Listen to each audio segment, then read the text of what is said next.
আমি এই কথাটা বলছি এই কারণে, পশ্চিমবাংলা এক লুটেরাদের আখড়ায় পরিণত হয়েছে।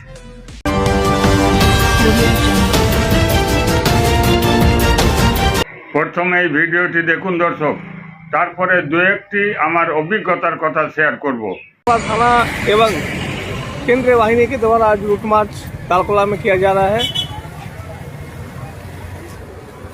आने वाले विधानसभा चुनाव को लेकर शांतिपूर्ण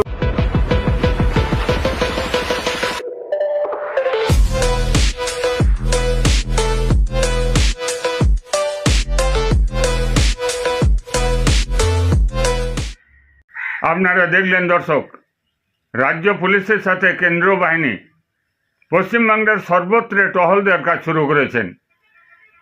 না কোথাও বাদ দেননি। শহরাঞ্চল থেকে গ্রামাঞ্চল, অলিতে গলিতে কেন্দ্রীয় বাহিনী যাচ্ছেন।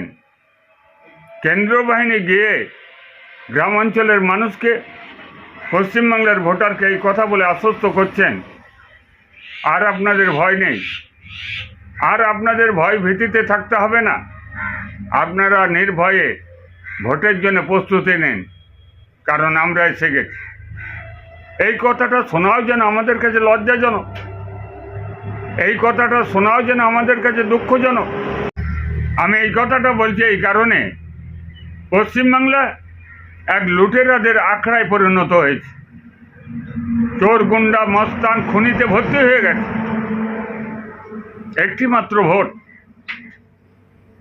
পশ্চিমবাংলার মানুষ গণতান্ত্রিক অধিকার প্রয়োগ করবে, সেই অধিকারটুকু সুস্থভাবে প্রয়োগ করতে পারবে না। গুন্ডা, মস্তান, লুটেরা সেই অধিকারকে কেড়ে নেবে।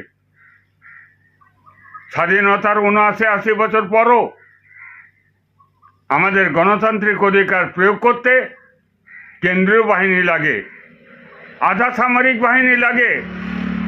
তারা আমাকে পাহারা দেবে, তারপরে আমার অধিকারটাকে প্রয়োগ করব। এ দুর্ভাগ্যজনক, এ লজ্জাজনক। আমরা কোন দেশে বসবাস করছি? সত্যি আমরা স্বাধীন, না আমরা পরাধীন?